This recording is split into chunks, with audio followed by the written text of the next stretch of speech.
How does e-signature protect evidence? In this episode, we'll speak about sign-in secrets and explore some fundamental principles applied in e-signing to collect and protect facts and evidence in the e-signed document. The whole trust model of e-signing founds on the assumption that the intended signer has a sole control of the secret needed to add his signature to the document. At the very core, e-signing is the act of encryption of some data using that secret. Another term used often to refer to the sign-in secret is private key. Both terms have the same meaning, and as the name suggests, private key is something held and used by its holder only. However, private key does not live alone. It is always paired with another piece of information used to decrypt or to verify the signed document. The second element in this pair is called a public key. Obviously, it's not a secret. On the contrary, it's something what is published, distributed widely, and can be used by whoever in the world to verify signatures of the holder of the private key. Both keys, private and public, make a pair. These are mathematically strongly connected to each other in such a way that there is only one public key in the universe which maps mathematically to the private key. And the other way around, only one private key exists in the world which maps precisely to a particular public key. There is one-to-one mapping between them. Keeping the private key in the sole control of the signer at any time is fundamentally important to ensure the evidence of his identity in the e-signed documents. Only the person in control of the sign-in secret could have e-signed the document. No two different secrets could match the same public key. It means that if verification of the signature succeeded with the public key, it could be the holder of the related private key only who has e-signed the document originally. This is a mathematical fact which serves as a strong evidence of the identity of the signer. The main question now is, how do we know the real-life identity of the secret holder? How can we verify who holds and controls the signing secret? You may recall from my past videos, here's the link, we need a trusted third-party authority for that. Authority is somebody who we both, the signer and the recipient, trust. It onboards new signers by verifying their identities and then keeps their records. For the recipients of the document, authority serves as a trusted source of identity information about signer. The one who wants to become a signer approaches authority first to obtain a sign-in secret and to associate it with his real-life identity in the public records. During onboarding, the future signer proves his identity to authority using his valid passport, ID, or any other trusted source of his identity information. When identified successfully by authority, the future signer is equipped with a sign-in secret. A pair of public and private keys is then generated and associated with his identity in the records of the trusted authority. Later, this record is used by authority to assure the identity of the signer to the recipients of the signed documents. Authority also distributes the public key of the signer to any interested party in the world for signature verification. At this very first step, it is super important to ensure that the generated secret, the private key, never gets in the control of anybody else but the signer. This is a critical part to ensure strong evidence of the identity later. If, even hypothetically, anybody else could be controlling a secret for a second, the evidence gets compromised. We cannot rely on that anymore. The secret must not come into possession of any other individual at any time.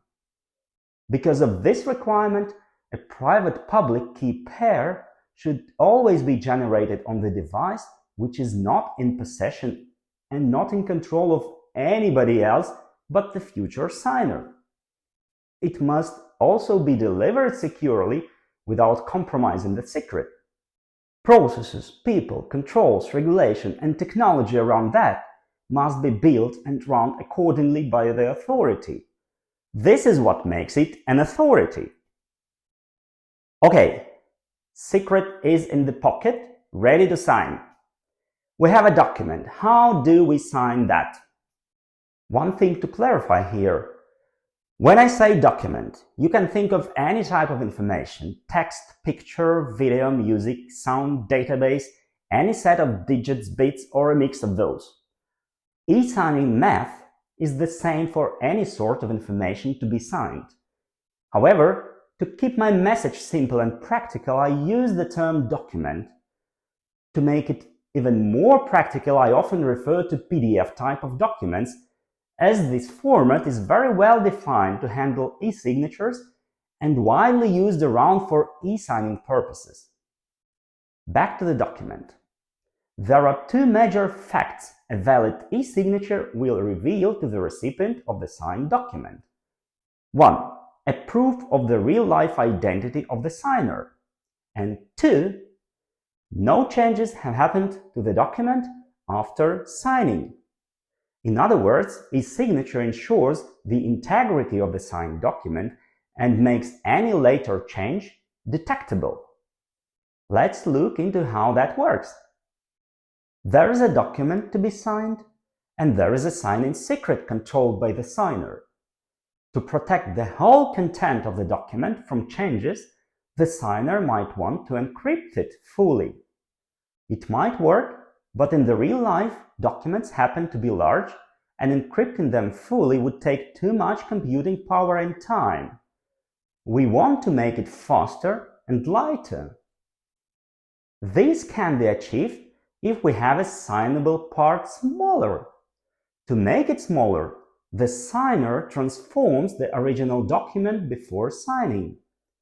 This transformation is called hashing. The original document is reduced in size and is shuffled and scrambled in a special way. The result of this transformation is called a hash. Hash is a piece of data which is not human readable, but it is still connected to the original document. The important characteristics of hash are that any two equal original documents will always result in equal hashes. At the same time, any two different original documents will always result in two different hashes. So, by comparing two hashes, we can always tell if the original documents were equal or not. Another aspect of hashing is that there is no way to restore the original document out of hash. No reverse transformation exists. There is just not enough information in the hash anymore to calculate the original content out of it. Hash is a kind of unique footprint of the original document. By looking into footprints, you can tell if these are left by the same shoe, but you cannot really tell how that shoe looked like. After calculating the hash of the document, the signer strongly encrypts it using his private key. The encrypted hash is what we finally can call a signature. The signature is always connected mathematically to the original document via hash. Two different documents will result in two different hashes and consequentially in two different signatures. There is no copy-pasting of the signature from one document to another. Each new signed document will get its own unique signature due to unique hash. This is a very strong concept. It makes it impossible to sign a blank document and add wording later. What has been signed stays in the signature.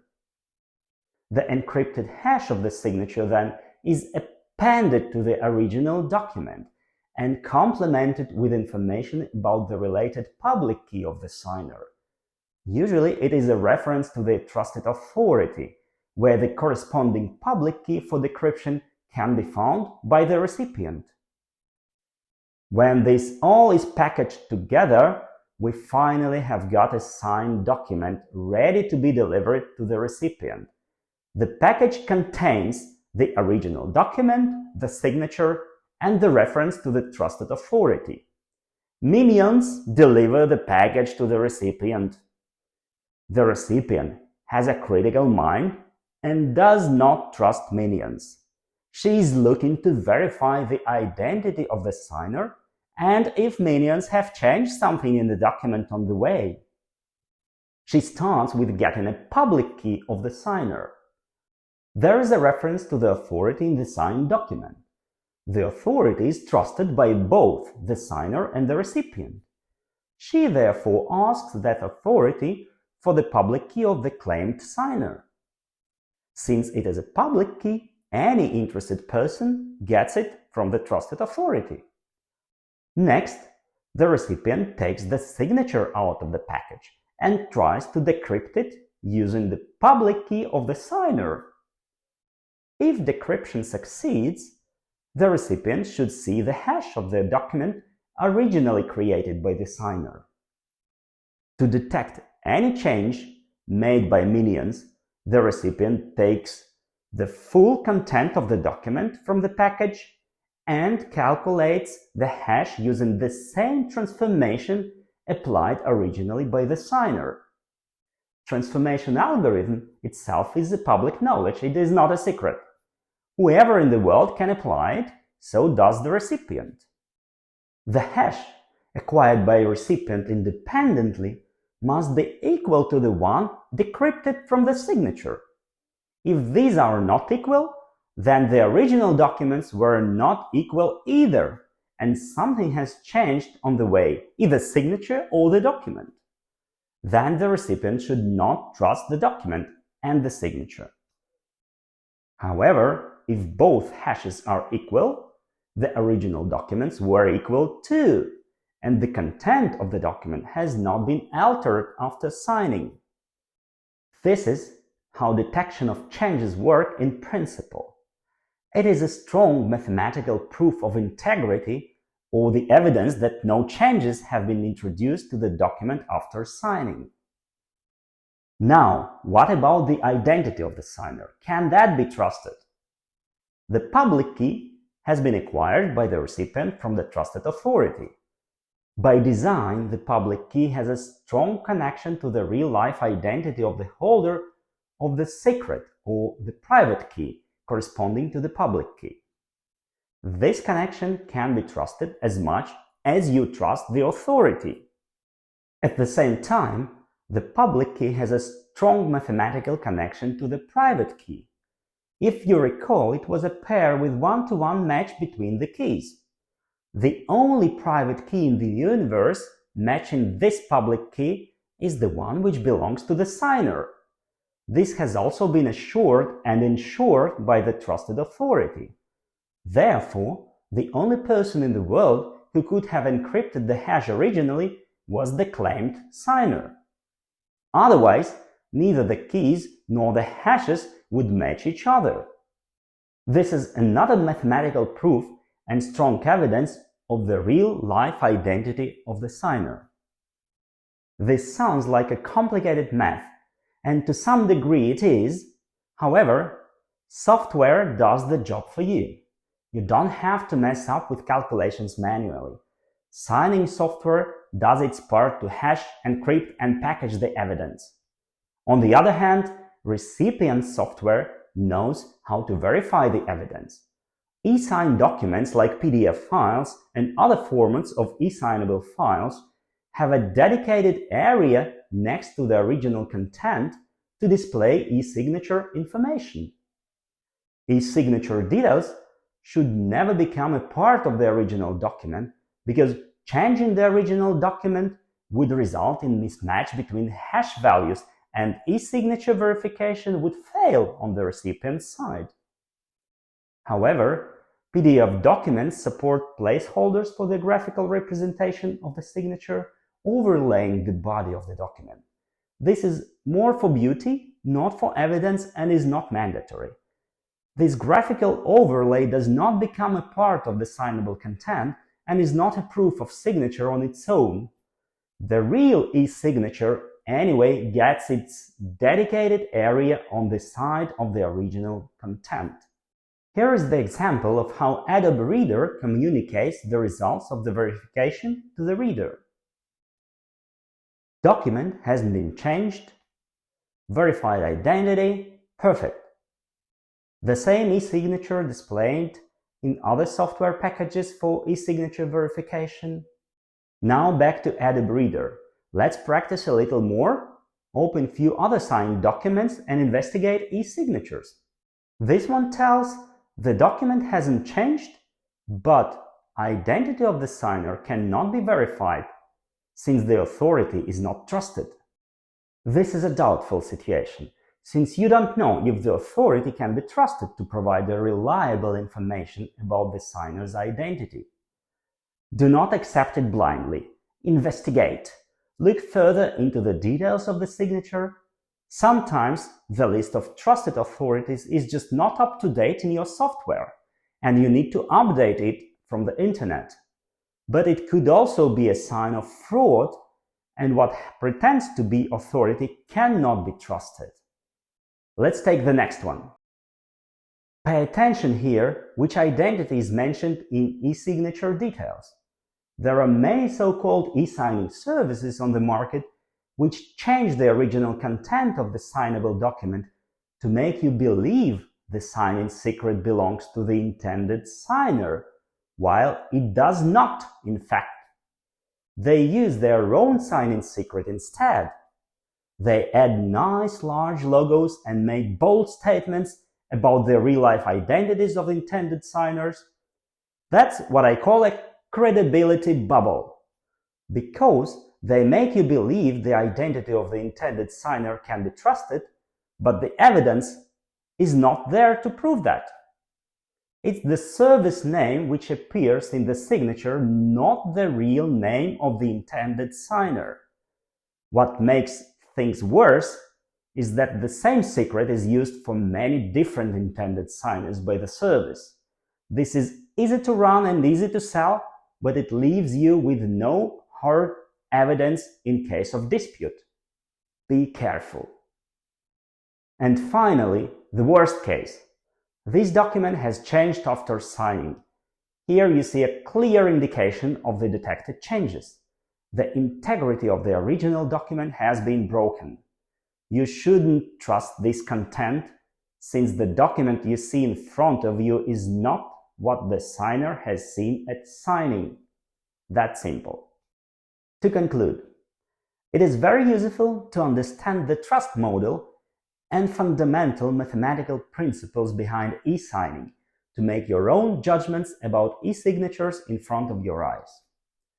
Don't blindly rely on what the e-signing service provider is selling to you. Keep challenging them to ensure good evidence in your e-signed documents. As a rule of thumb, in your daily life, just go for green validity signs in Adobe Reader or other software and pay attention to the real name of the signer mentioned in the e-signature on the side of the document body.